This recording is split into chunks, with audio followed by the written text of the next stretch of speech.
आज मुझे अपने बचपन के दिनों का वाक़या याद आ रहा है।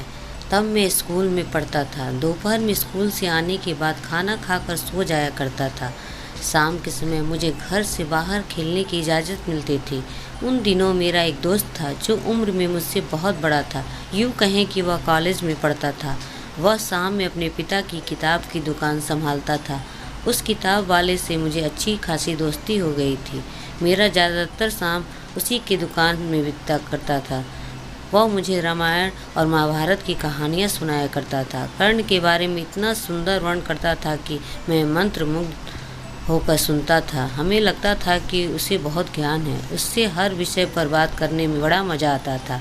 उसकी बात जैसे ख़त्म ही नहीं होती। एक दिन हम लोग किताब की दुकान पर बैठ गप मार रहे थे, तभी वहाँ 3-4 पुलिस वाले आ गए। हमारे सामने उस दोस्त के कमर में मोटा रस्सा बांधा और हाथ में हथकड़ी पहना दी।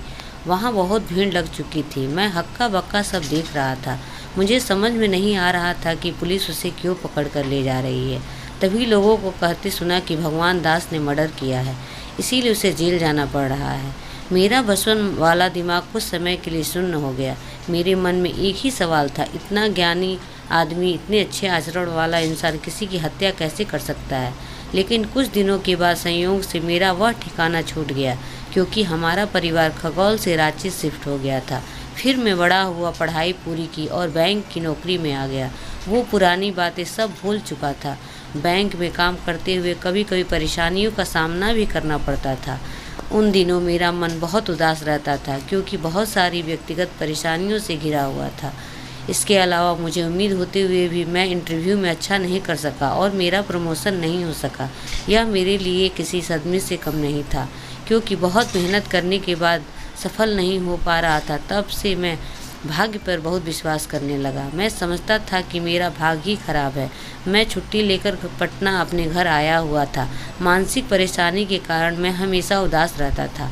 तभी मैंने अपने मूड को ठीक करने के लिए एक दिन सिनेमा हॉल में मूवी देखने चला गया। मूवी देखकर मैं गांधी मैदान के पास घर जाने के लिए बस का इंतजार कर रहा था। तभी एक सज्जन मेरे पास आकर मुझे घूरने लगे। शाम का वक्त था, रोशनी पूरी नहीं थी, फिर भी साफ साफ देख सकते थे। उन सज्जन को देखकर मुझे भी कुछ अजीब सा महसूस होने लगा। मुझे लगा कि मैं उन्हें जानता हूँ, पर कैसे पता नहीं। अचानक उन्होंने कहा, आप भोला है ना? मेरा बचपन का नाम भोला है। मैं तो अपने बचपन के इस नाम को लगभग भूल चुका था। फिर यह कौन है जो मुझे अचानक मेरे बचपन में ले जा रहे हैं?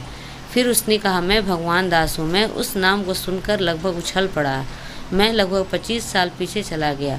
वो पुरानी बातें अचानक याद आने लगी। मैं बस उन यादों में खोया था। तभी उन्होंने मुझे टोका, कहाँ खो गए हो यार? हम लोग उन दिनों में एक दूसरे को यार कहते थे। मैं पुरानी स्मृति से वापस आ गया। मैं उन्हें प्रणाम किया और सामने इंडियन होटल में साथ साथ चाय पीने का प्रस्ताव रखा। हम दोनों उस रेस्टोरेंट में बैठ गए और चाय का ऑर्डर दिया। थोड़ी देर में चाय आ गई और हम लोग चाय पीते हुए पुरानी यादों में खो गए। मैंने उनसे सीधा सवाल किया, मैं आपको एक आदर्श व्यक्ति मानता था और आपकी स्वभाव बिल्कुल शांत और भलाई करने वाला था। फिर आपने कैसे किसी का मर्डर कर दिया? उन्होंने एक लंबी सांस ली और कहा, बस संयोग था। हमारे खेत को लेकर पटीदार में झमेला चल रहा था, इसीलिए मैं अपने पिताजी के साथ रात में खेत पर ही रह कर अपने खेतों की रखवाली करते थे। खेतों में गेहूं खड़ा था और रात के समय पटवन का काम चल रहा था। रात के 10 बज रहे थे। तभी उस समय हमारे चाचा जी के लड़के कुछ लट्ठे को लेकर मेरे खेत पर धावा बोल दिए। वे मेरे पिताजी की जान लेना चाहते थे। उन्होंने गेट के पास, जो हमसे करीब 200 मीटर की दूरी पर थी, उन्होंने अंधेरे में फायर कर दिया। साथ ही साथ पिताजी को ललकारने लगे। पिताजी को कोई कुछ बोल दे तो मुझे बर्दाश्त नहीं होता है, इसीलिए गुस्से में मैं खेत के मचान पर रखी 2 नाली बंदूक से अंधेरे में ही फायरिंग कर दिया। मैंने सोचा कि इससे डर कर वे लोग भाग जाएंगे, लेकिन संयोग से गोली चाचा के लड़के को लगी और उसकी मृत्यु हो गई।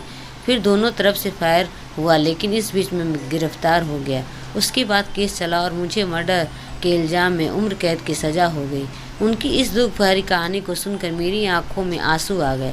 मुझे लगा कि मेरा दुख तो इनके दुख के सामने कुछ भी नहीं है।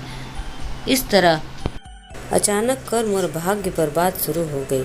मेरे मन में भी जिज्ञासा हो रही थी कि कर्म बड़ा या भाग्य। लोग तो कहते हैं कि कर्म वो सीढ़ी है जिस पर चढ़कर इंसान अपने जीवन में ऊपर की ओर बढ़ता है, और भाग्य तो वो लिफ्ट के समान है जो बटन दबाते ही लोग बिना परिश्रम के ही मंजिल पर पहुंच जाते हैं। मैंने अपना यह सवाल उस किताब वाले दोस्त के सामने रखा कि आदमी मेहनत से आगे बढ़ता है या भाग्य से, और उन्होंने जो जवाब दिया उस जवाब को सुनकर मेरे दिमाग के सारे जाले साफ ही हो गए। उन्होंने मुझसे पूछा, आप क्या काम करते हो? मैंने कहा, बैंक में हूँ। तब तो आपका या किसी ग्राहक का आपकी किसी बैंक में लाकर तो होगा। मैंने कहा, हाँ, लेकिन इससे भाग्य का क्या लेना देना? तो उन्होंने मुस्कुराते हुए कहा, उस लाकर की चाबियाँ इस सवाल का जवाब है। हर लाकर की 2 चाबियाँ होती हैं, एक आपके पास होती है और एक मैनेजर के पास। आपके पास जो चाबी है वो परिश्रम है और मैनेजर के पास वाली चाबी भाग्य है।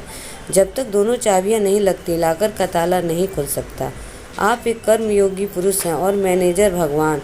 आपको अपनी चाबी भी लगाते रहना चाहिए। पता नहीं ऊपर वाला कब अपनी चाबी लगा दे। कहीं ऐसा न हो कि भगवान अपनी भाग्य वाली चाबी लगा रहा हो और हम अपनी परिश्रम वाली चाबी न लगा पाएँ और ताला खुलने से रह जाए। यही आज हम सबों के साथ हो रहा है। यहाँ तो हम भाग्य के भरोसे रहते हैं या मेहनत करने के बाद एक बार असफल होने पर फिर प्रयत्न करना छोड़ देते हैं। इस घटना से यही शिक्षा मिलती है कि हमें प्रयत्न करते रहना चाहिए, क्योंकि भाग्य उसी का साथ देता है जो परिश्रम करता है।